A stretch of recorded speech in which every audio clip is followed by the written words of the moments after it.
right, guys, so what's up? It is Sunday, July the 17th, 2022.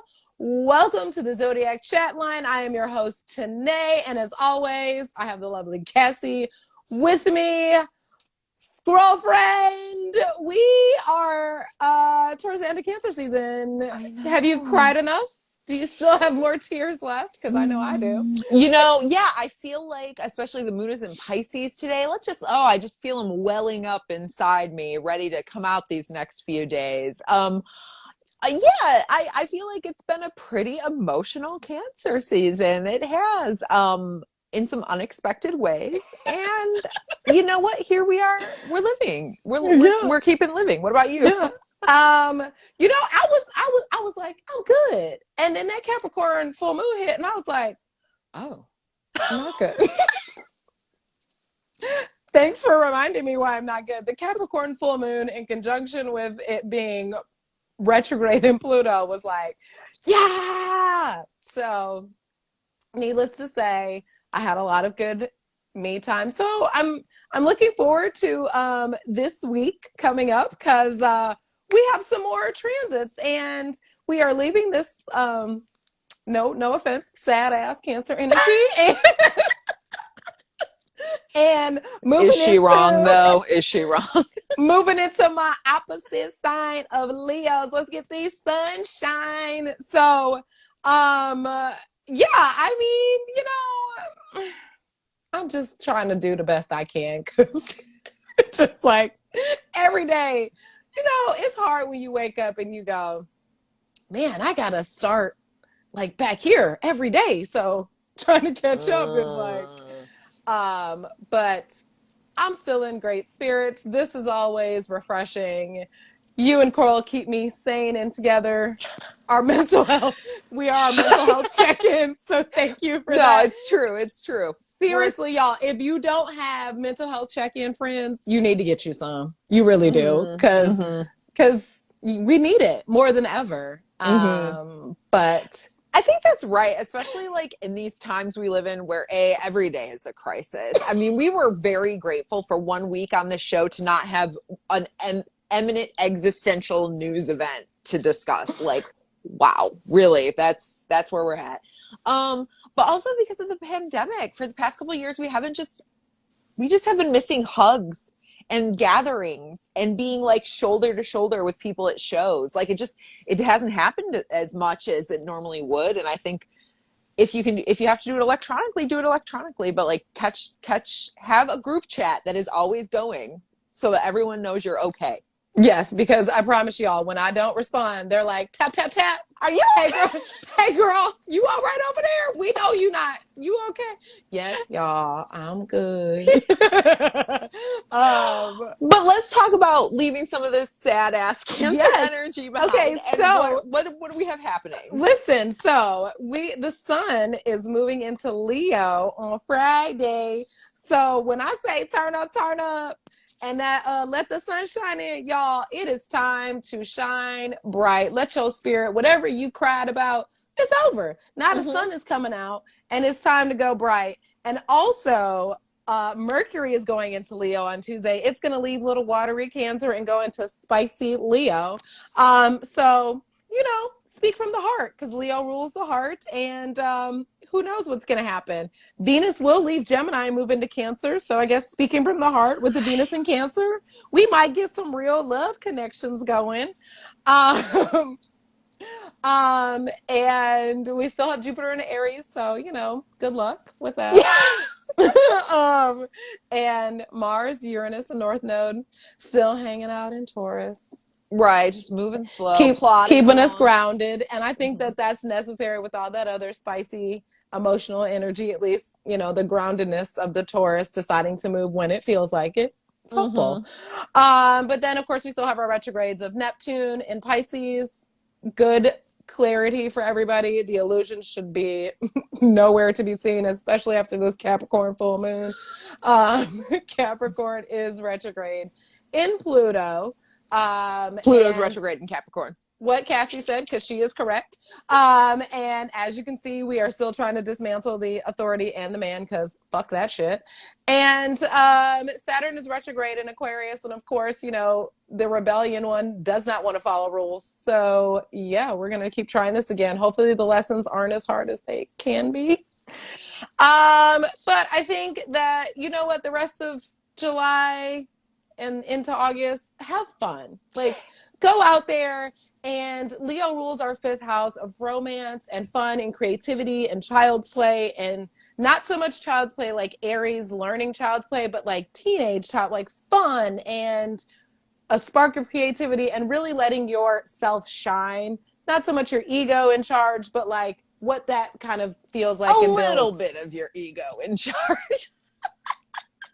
Not all of it, but some of it. She Yeah. right. She right. She right.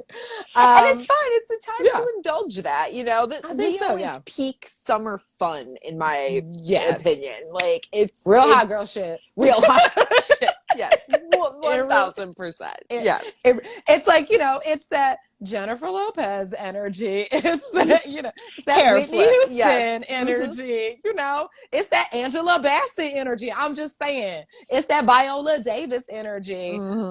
Can't wait till the Woman King comes out. Anyways, but yeah, do that. Yes, hair flip, Cassandra Hart. We already know hair, Leo, mains, all of that. But let's bring our guest on, because Cassie, you introduced this amazing man. Yes, our guest tonight is a writer, a filmmaker, a ordained minister technically, and a very fun fellow who is Gemini sun, Taurus moon, and a Libra rising. Welcome, Austin. Thanks for coming to the show. Thanks. I know what two or one of those three things are that you just said. This is gonna be fun. 1 out of 3 ain't bad. 33%. It's okay. You feel the rest of them, whether you know it or not.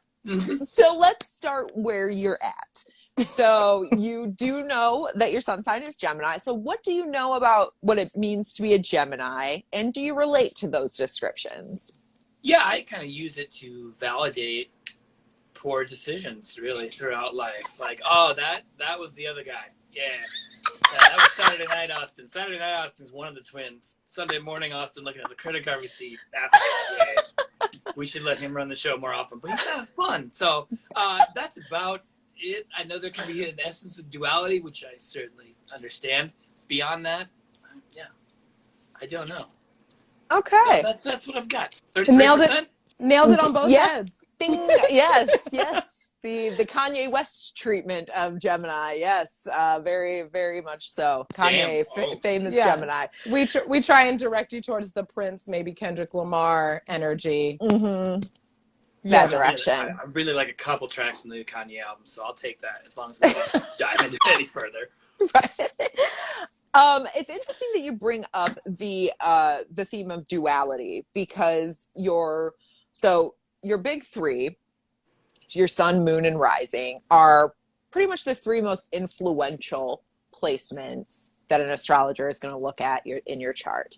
And your sun is your ego, you know, your outward self, kind of your role on the stage of life, right? And your moon is your inner self and your emotion, what makes you feel emotionally well. And your rising sign is kind of like how you present to the world and how you're perceived by the world. And your rising sign is Libra, and Libra very much also embodies that duality. And an interesting thing about having a Libra rising is that it flips your chart so that every house is ruled by the opposite sign than it should be. So to me, you're the third in a row Libra rising person, and fourth overall that we've had on the show. And every one that I've talked to, that idea of duality comes into play very strongly for them.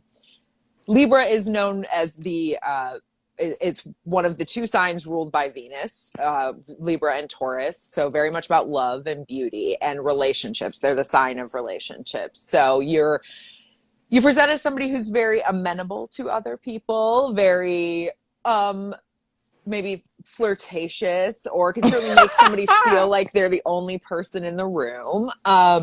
That's not just your Libra rising, but we'll get into that. And It's all checking out so far. And usually, good looking, which obviously checks out. I mean, hello. I love this show. They're also very concerned with aesthetics. They like pretty things. They like, pretty people. They like to appear pretty to other people. So, what about the Taurus moon, Tanae? Well, Austin, you are blessed with a Taurus moon. Honestly, we discussed how this was great to add to your little spicy Gemini energy because Taurus, the moon is exalted in Taurus.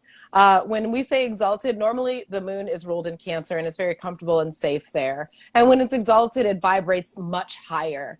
And having a Taurus moon allows you to feel deeply, but you're fixed in how you feel when you feel that. A Taurus moon's emotions seek security and they seek stability. And that's very helpful for a Gemini who has no idea what stability means on a good day. It's like pornography. I know it when I see it. Exactly.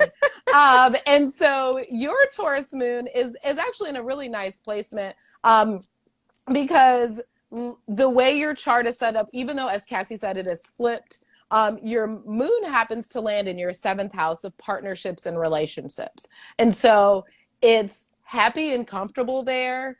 But I wonder how it tends to be too comfortable in that placement for you. And you tend to just kind of coast and rather than challenge yourself in those placements, especially within your relationships. But it's a very loving and nurturing place to have a moon sign. And so it gives you a more stability than Gemini or Libra could ever try to. Doesn't sound like it's a real strong race, but It's okay. It's okay. You're blessed where you are. So I have a question for you, and it kind of has to do with that Gemini and Libra, duality energy. Is how have you overcome indecisiveness in your life? Oh, this will be a fun first question to pause for an inordinate amount of time on. How have I mean, it's taken me a very long time, longer than it probably should have, to figure out, just do it. Just go do that. Man, no, don't worry about it. Just do it. I'm very good at, I think I'm very good at analyzing. Here are 27 ways this can go wrong. And you must be prepared for every single one, even though it won't really help. It took a long time to get over that and just go, this energy is wasted here. Like, you should probably just do the thing. And if you did the thing 2 hours ago, I mean, that's every term paper I've ever written as I've written live. So I think it's, and especially this, I know plugs are later, but this documentary I'm finishing up, like, it has forced me to figure out how to do it. Because if you sit and wait, then it won't get done and I will start missing deadlines and then it'll be a huge failure. So, I realized something in my brain just a few weeks ago. It was just like, I don't even have time to think about how this might not work or think about not doing it. Like, you just have to do it. And I was like, oh, is this like work ethic? Like, is this a consistent work ethic that Midwesterns have? Or like, that needs doing. I'm going to go do. Because that always seems like really simple to me. Like, oh, you didn't think about how things could break or anything? Or just like, you're hot, you don't want to go outside? So I think I wish I had a more like eloquent answer for that, but that was like, actually, go do. That was a great answer because in addition to what Cassie was talking about, the energy, we look at sometimes like the signs and the elements that they land in, and you have an even distribution of interesting duality within your chart. And you have a mix between what we call fixed energy, which is energy that's very there for the long haul and stable, and mutable energy, which is adaptable and changeable. And my question to you, in addition to how you did that, was like, how do you find yourself trying to stay the course, deciding between staying the course and being adaptable, rather than like, I'm going to go this way because I think I've analyzed it 60 times, or just deciding maybe I should change this? Just It's a good question. Let's see. How would I answer that? I'm just, I don't know. I wish I had, more eloquent. Like, I'm just trying to listen to myself more. I'm still very bad at knowing when to relax and when to do. I am still lousy at that because I was raised very Midwestern, hardworking, loving, but hardworking people who are just like, oh, you just do. And that always, like I said, seemed foreign to me. Sometimes, Saturday nights can be real tricky for me. It's just like, I could Zoom call Cassie's husband and stay up way too late and giggle myself silly, but then if I get stuff done, like, I should probably get other stuff done. But then if I do that stuff, I'm mad that maybe I should relax, and it doesn't feel like a very even distribution of dualities at those moments. But it's tricky, and I'm getting better at it, but I haven't cracked the code yet. It does seem very difficult because earth energy, you have a balance between earth and air, and earth is all about doing and concrete, and air is all about thinking and just figuring, like, letting things happen sometimes. But I'm glad that you are taking your time to figure it out one day at a time. No problem. Taking my time to figure things out. You should be tattooed in Latin on my arm. So to this point, you have the moon in Taurus that we spoke about, which is a favorable position for the moon, though not a quick moving one. Taurus is the fixed earth sign. So every sign has an element and a quality. The elements are fire, air, earth, and water. The qualities are cardinal, fixed, and mutable, right? So sometimes you hear combinations that sound kind of insane, like fixed air.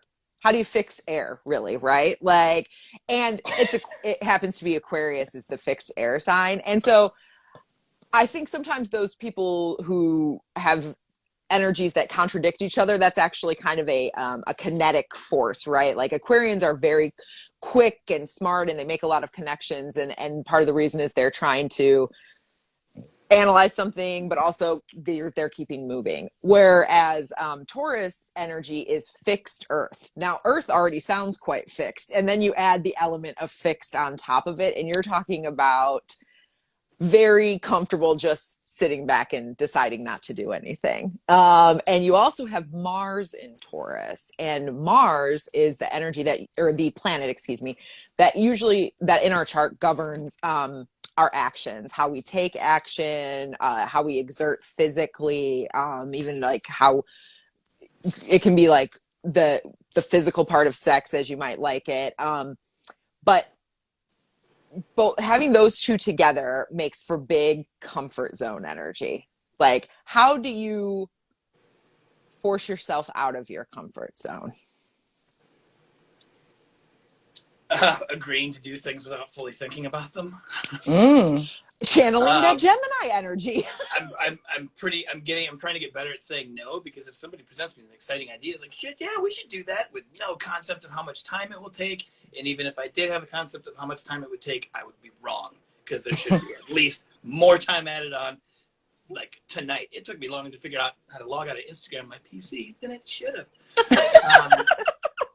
So I'm trying to get better at focusing on just one thing instead of agreeing to. Because I've been very good at spreading myself thin, and then just not having enough to give to any of those projects, and that even can come into relationships or whatever.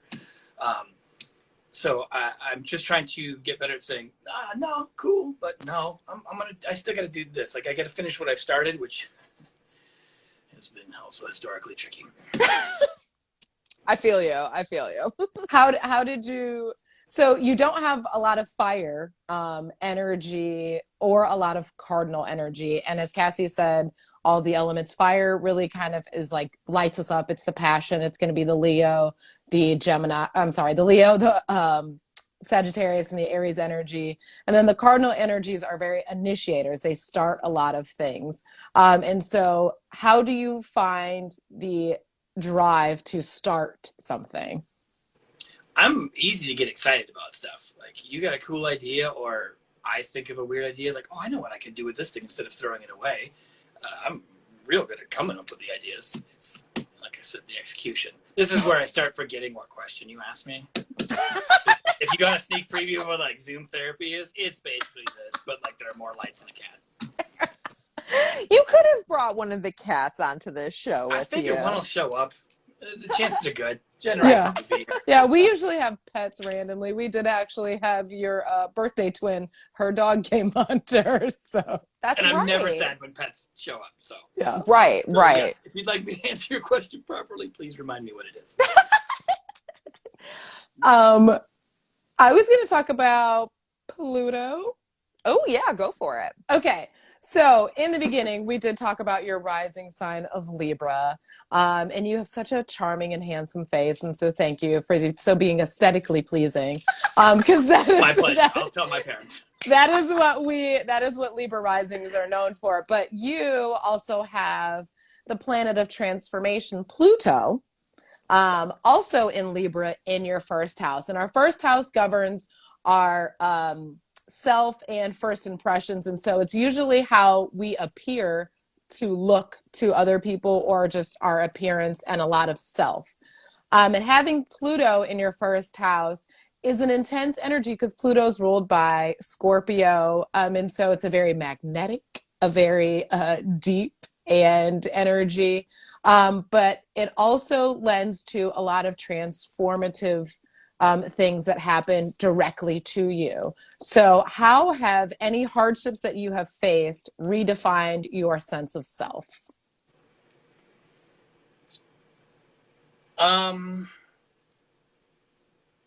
My parents, very loving people, but they got divorced. It was kind of a surprise when I was 11 or 12. Like there was no fighting or anything. It's just like, oh, we're doing a different thing. And ever since then, my brain, I've kind of figured it out through a lot of sitting in this chair. Like I figured out, like you need to be ready when the rug gets pulled out. Like you must be ready. My brain has kind of wired itself to go, hey, just be ready. Which great idea. Terrible shit execution because instead of being present, I am naturally going, oh shit, this could go wrong. Or if I'm talking to somebody like, oh man, you shouldn't have said that. Oh, ADHD. So I've been. I mean, that was definitely present for a long time, and I have just kind of. I feel like every answer I have is like, oh, I figured it out, then I worked on it real hard. It's kind of what happened, but I wouldn't say I've got a mastery of it. That and I guess I had another clever thing to say, but it's whatever sign takes things away is what goes through. When I can't think of the answer, my brain's like, they say Uranus instead of Uranus. Like that's helpful, so helpful right now. And I think spreading myself too thin, like socially. Like I definitely, as you know, because I do get along with most people pretty well. Like I was friends with. I mean, I grew up in a small high school, but like there were groups. There were the Motorheads. There were the rednecks. There were all that. And like I got along with everybody except the jocks. That could be kind of uptight. I didn't like their attitude.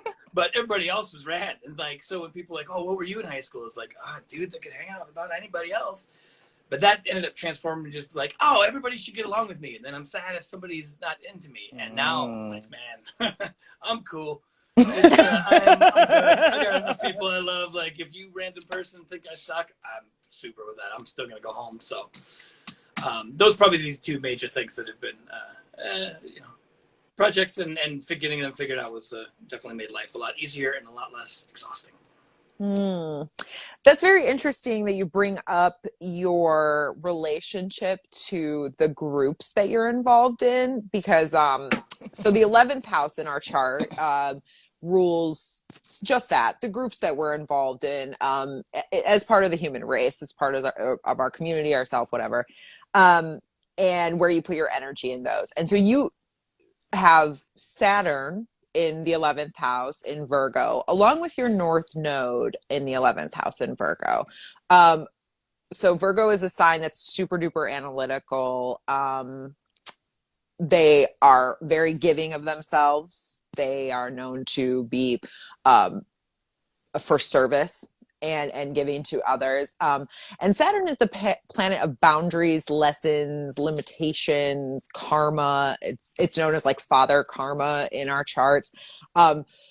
So you're kind of set up there to learn some painful lesson, not necessarily painful, but you're set up to be learning lessons around boundaries and the groups you are part of, and where you allow yourself to be, or how you allow yourself to serve groups, and what groups you choose to stay away from. Today you had a really good question about this.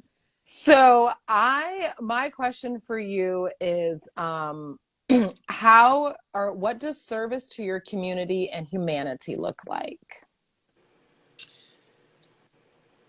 I mean, it looks like more than I'm probably doing. Like, I don't think making a documentary about a rock club that got torn down is like a service to humanity, but I also then, as I'm saying, it can validate why it is. But when I mean, I've always kind of been about campground rules. Like, just leave it better than it was when you showed up. Like, I don't know. If you ask me what my purpose on this world is, I still can't tell you. But I hope, like, I put out more joy than, pain or whatever. Just more good. Like, the world was a better place just because I was in it. I don't expect to change the world. And obviously I can't, because if I did, your last few shows wouldn't have been so angry.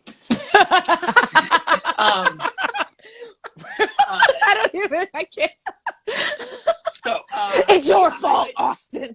It's okay. At least it's okay. I want to fix everything. We know you're fighting for you. We know you on our side. We know you fighting for it. That's it's right. Cool.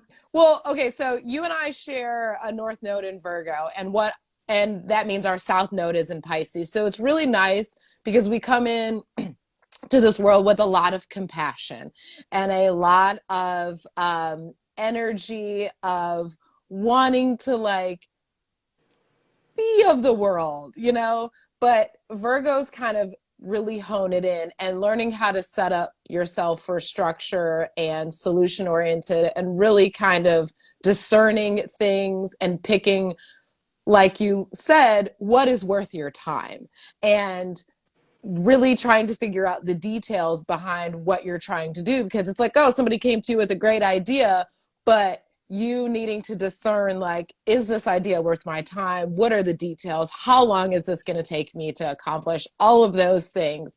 And so that's what you're learning to do, is using that. And I'm sure that working on your documentary, there were certain details that you didn't know that you had to go over until you really started to get into this project. Because initially you came up with this amazing idea and I could see it was just dreamy and you're like, oh, it's going to be this.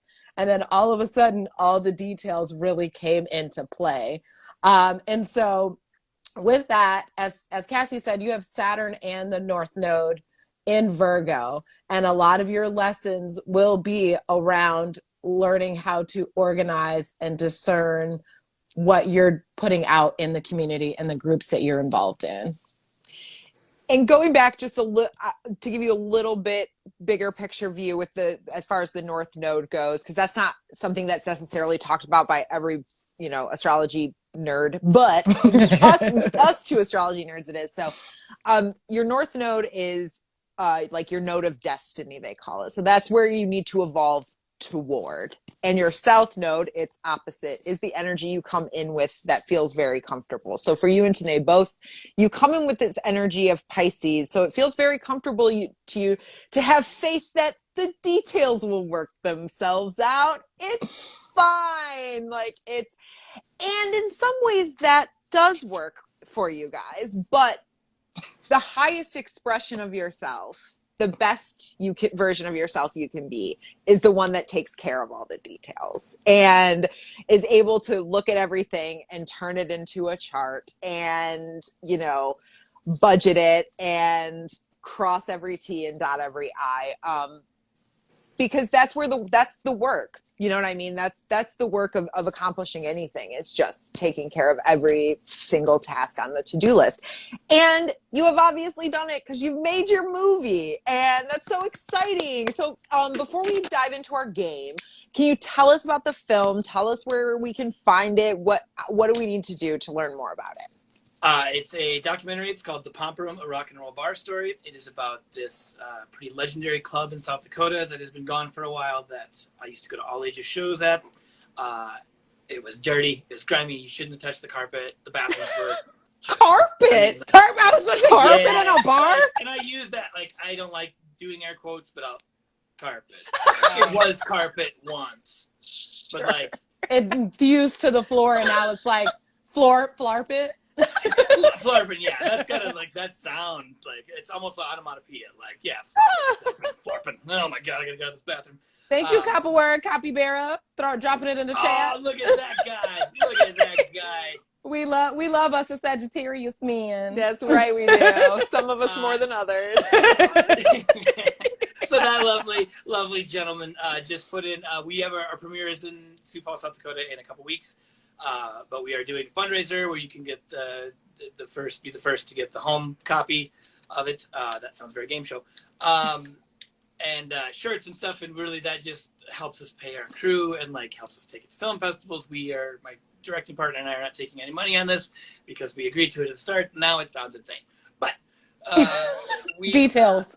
The money part. I used to think paying off student loans wouldn't be a problem if I didn't. Your Taurus moon dropped the ball on that one because that's all you missed the money boat. You ain't lying. The movie's coming out. We're on Facebook, we're on Twitter, and then that lovely link in there. Or if you just search Indiegogo or search Pomp Room, P-O-M-P, 2 words on Indiegogo, you can get a bunch of stuff that we're making once and then we're not making again. And I'm pretty stoked about the socks. So yay! Yeah, so I'm very, very stoked. Like I love that place. I'm really legitimately proud of the film. I don't know what sign is not used to being proud of the final product, but I don't know. Honestly, you have a lot of creative energy, and Geminis are insanely creative, probably because they don't know which side to jump on. Sticking the goddamn landing, that's the tricky part. Yeah, again, mutable air. What? Where do you catch that? So I congratulations on that. We stan a documentary filmmaker. Cassie is all about that life because I can't. I can't wait for all her scripts to come to life. So, are you ready to play this game with us? Kind of. Because I don't remember most of the details I've already been given. Okay, so we're going to play a game. We like to call it Blame on Your Big Three. We have decided that your version is going to be 80s movies. So what Cassie and I are going to do is we're going to give you the name of an 80s movie, and you're going to let us know whether it represents your Gemini sun, your Taurus moon, or your Libra rising. So Gemini sun is going to be, quirky, fun, all over the place. A Taurus moon is going to be deep, dramatic, nurturing, a little crazy. And then the Libra rising is going to be fabulous and pretty and relationship oriented. So those are some of the... Maybe a little indecisive. Yeah, all the time indecisive, but they look for balance one way or the other. So we're going to throw some movies out to you. All you have to say is Gemini, Libra, or Taurus for that movie. All right. And you can't get it wrong. I mean, you could, but it's fine. There's nothing to win. The points don't matter anyway. You've already promoted your movie. This is for fun. All right, Cassie, lead us off. All right, I'm going to start with She's Gotta Have It. Is She Gotta Have It from the 80s? Yeah. It is 88, It is a Spike Lee film. Shit. Oh. Got you with a black movie. Hey, I saw Malcolm X in the theater, and I was such a scared little white kid that I had to go to the bathroom because that movie's 4 days long. I was one of the few white kids in there, and my buddy and I were like, "You getting up?" No, dude. I'm not asking anything of anybody. So I sat, and I'm still proud of how long I held that urine. Great urine-related story. Yeah, good for you. All right. Let's say, oh man, for having not seen it, I'm gonna say. Is that maybe the most fun of Spike Lee movies? Could be very pretty as well and fabulous. I had to take notes of this part. Let's go Libra. Yes! So the premise of She's Gotta Have It, and I watched it in a film class in college, so like this is a sort of a lucky get for me, but is a woman who can't decide between 3 lovers, so she dates all of them. And that's big Libra energy. I mean... Yeah. They can justify it in their head too. So. Low key, high key, some Gemini energy on a good day, but that's Gemini. That's your Gemini Venus. We didn't get into that, but that's a whole nother time. You grew out of that, we know. Yeah. Yeah, my grandma just didn't approve. She asked me once. She's like, "How many girlfriends do you have?" And she just, her face kind of scrunched up. Was like, "Too many?" She's like, "Too many." I was like, You grew up. Right? Two's all right. Like, all right, I got a couple. No. I'm sure I won't do that until they get mad and leave. Take me off the roster. Okay. Maybe you said that in their own way.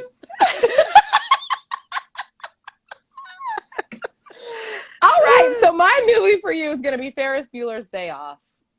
Oh, that's got to be Gemini. That's You know it. You know it. That was easy. I mean, I tried to get. a gimme. That was a toss. That was a. even the car park attendants had a blast. Everybody happy. All right. Scrooged.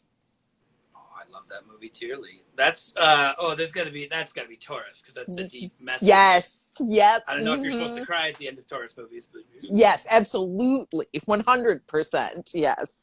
And it takes him, he just is so stubborn. He doesn't want to admit. He doesn't want to admit it. Oh, and I respect that with them. Like, when they're so stubborn, you're just like, you're wrecking your life, and also I'm rooting for you, weirdly. I don't know.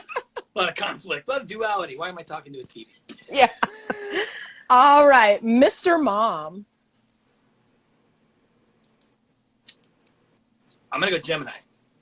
I actually I deep? put Taurus Moon because he really had to step aside and nurture his family, which isn't very normal. That's the good side. That's the Yeah. light energy of Scrooge is going shadow. Mr. Mom's light energy. Yeah, he learned by being good. Scrooge learned by being bad. Bad. Yeah. But then Bobcat Goldthwait is drunk, and it's always entertaining. So. All right, my last one for me. Halloween 3, Season of the Witch. Well, that really will depend on who you ask. Exactly. Okay, I think the answer is Gemini. Boom. I think there is a argument that could be made for Libra. I think that movie is pretty. Like, I think the colors are pretty. I think the sounds are pretty. Like, I find a charm in that movie. I'm swaying while talking about it. No, people don't do that. So, but I'd say Gemini is probably the right answer, because that movie is so much fun. Yeah, and it's a hot mess. It's doing way too much, all over the place. Very and then big people were Gemini. mad at it for not being what they thought it should be. Yeah, I still thought it was cool. So everybody else. That's right.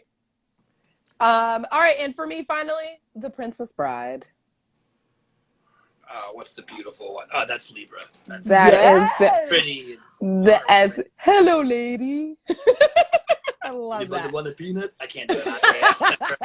But That is definitely the fairy tale. You got I think 5 so. for 6. That was So. great. that's pretty good. This is the only thing I wasn't worried, but I was like, nah, I think I'm gonna. No, that was past weekend solid. I was like, shit, I think I'm gonna shank this game.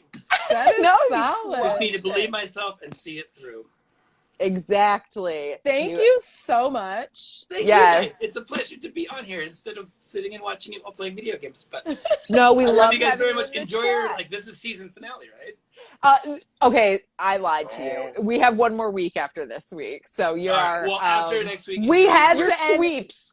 we sweeps listen. We had to end on a black woman. I'm just letting you know. That's fine. No worries. Tell him again one She's more Gotta time Have the It. name of the movie. Yeah, go watch She's Gotta Have It. It's a good film. Oh yeah, watch the old version and then also watch the new version.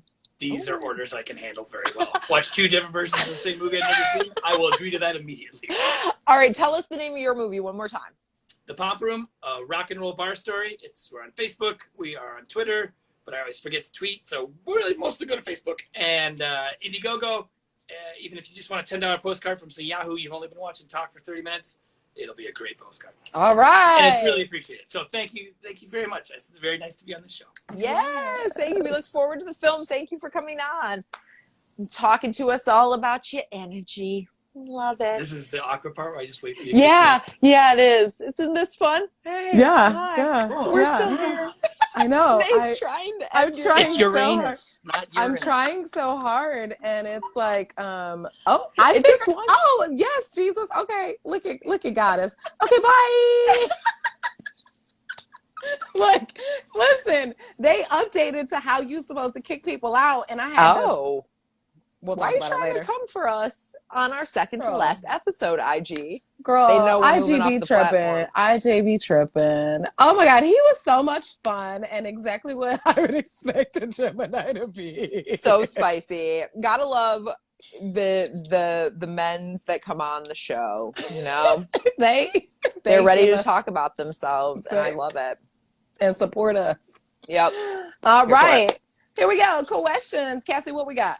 All right. So we've got one from @Belvis, another man we love who's a supporter of the chat. Does being an Aquarius make you less receptive to retrogrades that may affect other signs? This is so an Aquarius question to ask because they're like, I don't feel weird. Why does everybody else feel weird? What do you think as the resident Aquarius? What do you think? I think that Aquarius has managed to hide that it's not affecting them, but when we, because not they, when we are alone, that shit affects the fuck out. No, I feel that in general, when a planet is retrograding in your sign, you're going to feel it, and it just depends on where it is in your chart and how strong that particular sign is. Right now, Saturn is retrograding in Aquarius, and I am over these lessons about everything. But they're necessary for us to grow and change. I think retrogrades are beautiful. It gives us time to reflect and try again and really see clearly what we don't see clearly if we're just going forward all the time. It gives you really a time to reset.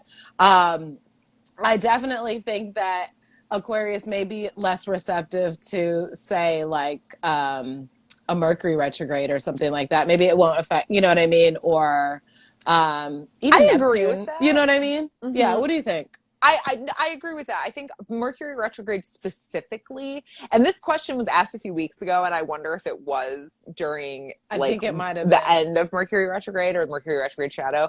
But I think because Aquarius people are a little bit less, how do I say this?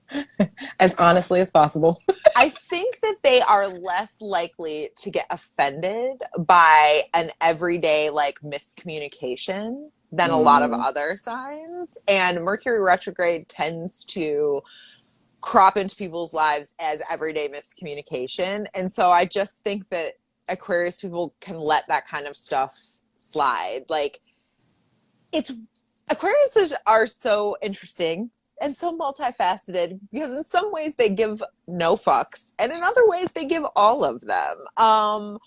But I do think there is that, and that can let some shit go that other people can't. So I could see them being less affected by some retrogrades. Yeah. And I think even Mercury retrograde in Aquarius, I'm pretty sure that you're right that this was asked, that is that it probably helped clarify and made Aquariuses more aware of the speech. I feel like sometimes Aquariuses tend to talk over people's heads.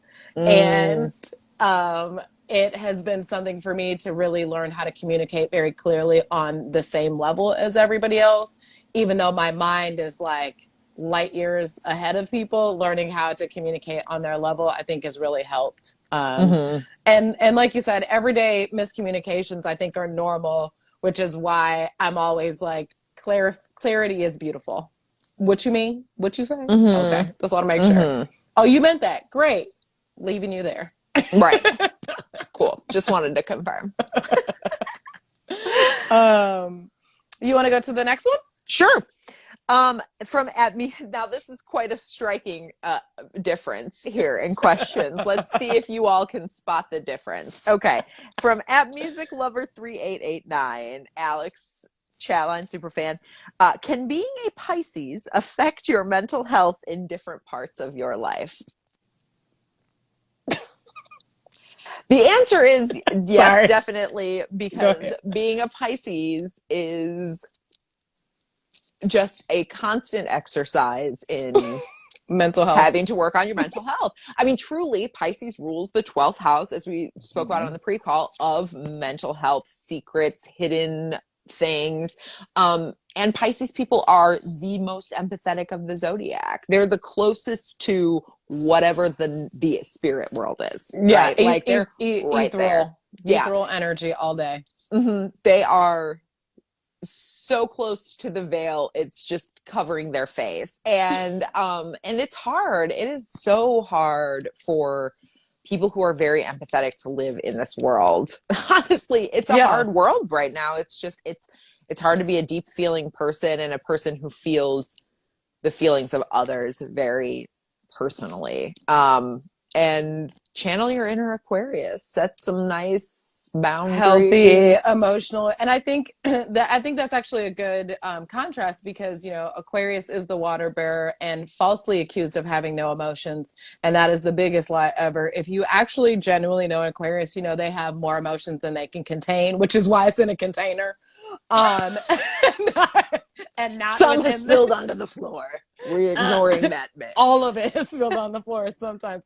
Luckily, it's a never ending. And Pisces live in their emotions. Pisces is their symbol is the two fish swimming in the opposite direction. They never know which way their emotions are going because they're always going in opposite directions. And so we here at the Zodiac Chatline continue to encourage healthy emotional boundaries, because as empathetic as Cassie and I both are, we very much hold true to that of keeping our emotional boundaries very safe and very sturdy, because it's easy to really drown yourself in everything that's going on and absorb other people's energies, and especially emotionally. And so you never know what someone is going through. You never know how deep they are really feeling. People hide their feelings and mental health all of the time. You really truly never know. And I know this might be a little off topic, but we've seen this with a lot of celebrities that we know that have chosen to take their own life. And you just never know where your emotional boundaries are. And so it's always good to be honest about that. And if you're a Pisces, really, really focus on making sure that your mental health is where it needs to be. I'm a huge fan of therapy, talking to people. I think everybody should at least talk to a therapist once in their life, just to have somebody to listen, really genuinely listen with no judgment. Absolutely. But empathy and deep feeling is a superpower. It is something, it's not something you want to cut yourself off from or try and pretend is not there. It's something like any power that needs to be exercised with caution and cultivated and used in the best ways possible. And for water sign people, all Pisces especially, because Scorpios and Cancers are a lot better at this than Pisces, it's a big exercise in cutting out The bullshit people, like, because they will find you and leech to you as quickly as possible, because your empathy feeds their narcissism. Boop, that part. Yeah. No lies detected. And just like Pisces, it behooves them to channel the energy of their opposite, Virgo, and be extremely discerning. I mean, really pay attention to how people behave, not what they say, not what they post. How do they actually behave? Because a Virgo will let you know. Go on about your business. And not blink and not think twice about it. Thank you. Good night. Yeah. Yes. Put that on a coffee mug, and that's on period. That's right. On periods. But we definitely love all of that, but definitely keep your empathy together. And stay true to who you are, but protect your energy, set those boundaries, especially if you have water sign energy. But we love our water signs here. Shout out to all the Cancers towards the end of Cancer. Enjoy these last couple of days, y'all, because we about to find the sunshine. That's right. About to take a break. Yes, we're about to get out in these streets. Cassie will be here where I am in a couple of weeks. Hey, turn up. But guys, really enjoy the last of the Cancer season. Kind of get in your water moods, take some good baths, wash yourself clean of all of these heavy ass emotions and the bullshit that's been happening. And I know that right now things are just not where any of us want them to be. They are probably at their worst and could get worse. But really try to maintain and keep your energy, stay with your tribe, reach out to people that you know, and just, it's okay to be in your emotions. Don't let them drown you. Cassie will teach you how to do that. I don't know how to do that, but Cassie will teach you how to do that. How to not let them drown you? Yeah. Oh, okay. Cassie will work on it. But also, since we are hitting Leo season, guys, have fun. Remember to channel your creativity, channel your childlike nature, and just get out there and let your sun shine, your truest self. Get out there. The world needs everybody to be their truest self and shine as bright as you can. Amen to Here that. for it. Speaking of our Leos, I do see Dan the man hair official. What up in the chat? Look at that. Listen, yes, He was ready. You better stay ready. Hair flip, put a Dan the hair man. Okay, so shout out to another Leo that we had a couple weeks ago, Miss Janelle, aka Gotta Be Goldie. Hit Cassie and I up and let us know some truths about what was happening with her, and just gave us a really good testimony. And I don't know about you, Cassie, but it really just warmed my heart that what we have been doing is a good thing and affecting people. So in honor of that, she told us she did a card pull from a particular deck, and I happen to have that deck. So in honor of her, we're going to pull from that deck today. It's going to be the Starseed Oracle by Rebecca Campbell. These are gorgeous cards, guys, and they're really very spiritual, ethereal cards. A lot of it kind of goes deep into sometimes intuition, sometimes your spiritual soul family. So thank you, Gotta Be Goldie, for the recommendation. Guys, thank you so much. We have one more until our hiatus next week. And birthday 10, Quisandra.Hart. I did see that message. Cassie and I will let you know. Because clearly it's got to be a thing. We're going to be in the park with like 7 tarot decks just going ham. Witchy life, faux life. All right, guys. Ooh, interesting. Speaking of Pisces, we have loosen your grip, coping mechanisms, density, addiction, let God in. Wow. Okay. I know, right? So we never know what's pulled, but every time it's pulled, when I say it be hitting. Okay. Here we go. We are cyclic beings, and Mother Earth teaches us how to be human every day with the coming and going of the tides of the seasons. If you're clinging to anything, you're resisting in the natural flow of who you are. The things we cling to are so often those we need most to let go of. The food, the substances, the relationship, the job, the people-pleasing. The things we cling to often cover up our most vulnerable space, the part we're most afraid to leave empty, the part we guard and don't let grace into. But by keeping that space covered with something that doesn't serve us or clinging to it for fear of it not staying on its own accord, we prevent ourselves from receiving the things that will. A Course in Miracles tells us whatever we leave empty, grace will fill. And the Buddha said, you can only lose what you cling to. Indeed, both are true. If this card appears, you're being called to find the courage to loosen your grip and give up control, to release your coping mechanisms and leave space for grace and God to enter, to surrender all that feels dense to the divine. Loosening your grip doesn't mean that what you're clinging to will go away. It may or it might stay, but you can be sure that what is for you will find you. And you'll breathe easier knowing that you've shifted from relying on your own strength to surrendering to the grace of life. The Starseed Soul Inquiry. What are you clinging to for fear of nothing coming to take its place? That's interesting about clinging with Cancer season because of the crabs. And we're moving into Leo season, which is the sun. And the sun, you cannot cling to the sun. You cannot chase the sun. Kid Icarus was too close to the sun and got burned. And so that is like loosen your grip to let it go, to let the sun in. So, guys, like Rachel says, whatever we leave empty, grace will fill. I know that's right. So we always say here at the chat, give yourself empathy, give yourself compassion, and give yourself and others grace. And I think that should be our theme for the week and the rest of this Cancer season. Whatever we leave empty, grace will fill.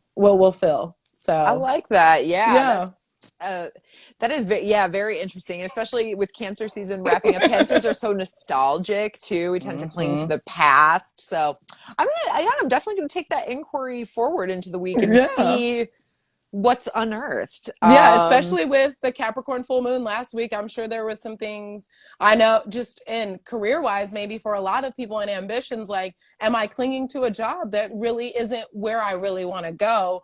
Or is there something I need to do different? Where my career is taking me, whether it be a job or ambitions and directions. And so I think this is a good time to really reflect on that. So for sure. Yeah. Well, this was cute. One down, one to go. Yes. We'll Everybody better bring week. your questions to the chat. We're going to be off for a few weeks. You got Leo season questions. You see some stuff coming up. You want to talk about it. Send us a question. We're here We're for going to be it. gone. We here till for August Austin. 28th.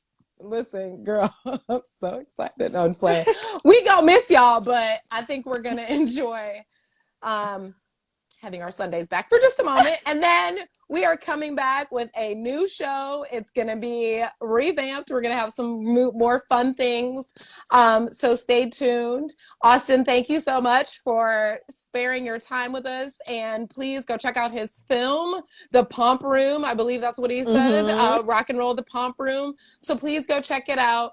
Thank you to everybody in the chat that always keeps it lit and live. Cassie. Girl, I cannot do this show without you. To everybody out there, it's all love as always. And what, Cassie?